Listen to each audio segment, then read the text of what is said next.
Agora é hora de trabalhar na imagem, que a gente vai fazer ela em preto e branco. A gente já fez todo o trabalho de correção na imagem, eliminar distrações e tal, abrir um pouquinho a luz nela, está um pouquinho apagada, perfeito. O que nós vamos fazer? Preto e branco, simples. Existem algumas maneiras de fazer, a minha mais preferida, que eu mais gosto de trabalhar, primeira coisa que eu faço é criar um preto e branco normal. Vou lá, preto e branco, ok. Com ela eu consigo já verificar se a imagem tem algum probleminha assim de contraste, alguma coisa assim. A princípio a gente já fez algumas correções aqui, então já foi eliminado esse problema. Uma forma é pegar e colocar, por exemplo, em modo color, e você vai ver a luminosidade da imagem. Vê que pouco influenciou nessa aqui, porque nós já havíamos trabalhado nela e a imagem ficou bacaninha. Então, como essa imagem já está mais ou menos pronta da parte de luz, eu ainda posso agora querer trabalhar em alguns elementos dela, como por exemplo, realçar, deixar mais escuro algumas regiões. Por exemplo, a roupa dela é um azul, a gente sabe que isso aqui é um azul, puxando até meio para o magenta. Então eu vou poder, por exemplo, escurecer isso. Se eu quiser, eu posso trabalhar somente nesse elemento isolado. Já ajudou a criar um pouco mais de contraste na imagem.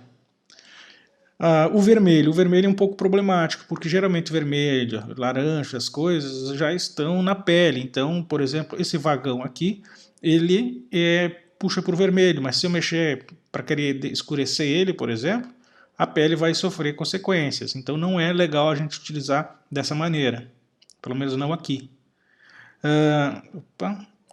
Amarelo. O amarelo também está na pele, mas a gente consegue puxar um pouquinho só, se for o caso, não muito. Mas eu não vou mexer agora porque não é tão interessante. Vai ficar muito apagada a imagem. Eu preciso daqueles highlights lá no fundo. Então nesse caso eu vou manter como está. Perfeito. Por enquanto, olha só, um preto e branco simples parece que já resolveu o problema. Mas conforme a gente vai trabalhando nessa imagem, vou ampliar um pouquinho mais, é interessante a gente observar que agora a gente precisa trazer contrastes pontuais. Como é que eu faço isso? Fora essa parte do azul que foi fácil, eu gosto de trabalhar com o Gradient Map. Olha só, ele já deu um contraste legalzão no primeiro momento, só no clicar nele aqui já abriu um contraste legal na imagem, mas para mim já é demais. Tá? Então o que eu vou fazer? Eu vou inverter essa máscara e vou começar a pintar em regiões aí que eu preciso ter mais, vamos 100% para ganhar um tempo aqui. Nessa área aqui eu já acabo criando uma vinhetinha a mais. Naquela região lá no fundo também. Então eu estou criando aqui um contorno nessa imagem, que deixa ela um pouquinho mais escura, mas ela ficando no centro, ela continua tendo a atenção necessária. Vamos ver se eu botar um pouquinho na roupa aqui embaixo. Já deu uma equilibrada ali também, já ficou bacana. Olha só, já tem um pouquinho mais de volume nessa imagem. Perfeito, até aí tudo bem. E se tratando de preto e branco, isso aqui já estaria bem bacaninha.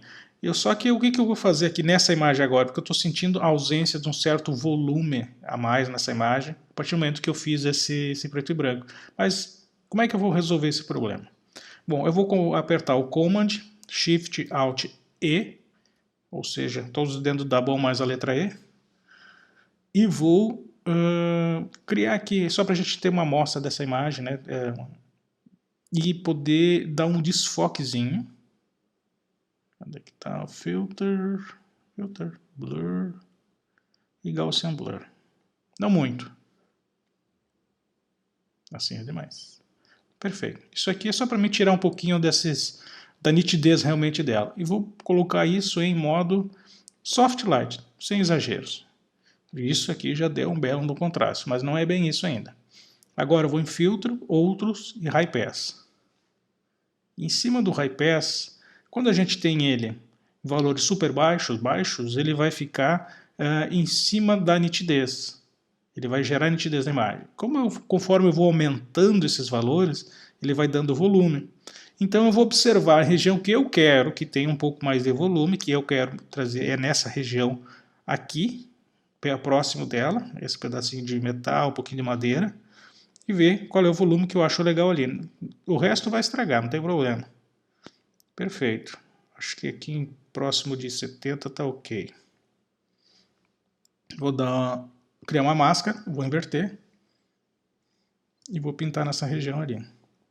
Pronto. Isso aqui já para mim já criou um pouco mais de textura próximo dela. 50% pode passar na roupa um pouquinho mais. Perfeito. E vamos olhando se tem alguma região mais que precisa e tal. Vou passando o pincel, vou pintando. A princípio é isso aqui. Nós temos uma imagem que estava colorida, estava bacaninha. Poderia até deixar ela colorida, trabalhar em outros elementos, né?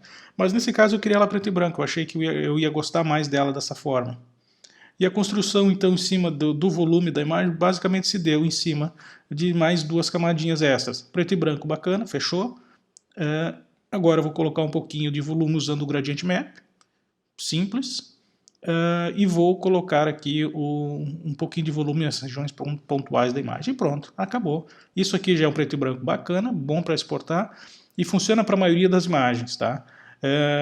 Porque assim, quando eu vou estar trabalhando nessa questão de volumes, por exemplo, se fosse uma outra imagem diferente disso aqui, poderia estar utilizando apenas para dar um realce em alguma parte da roupa, né? Nesse caso especificamente é essa textura, eu gosto de textura na imagem e eu aproveitei para realçar dessa maneira. E essa imagem aqui, agora é só salvar, fechar e a gente pode partir para a próxima imagem.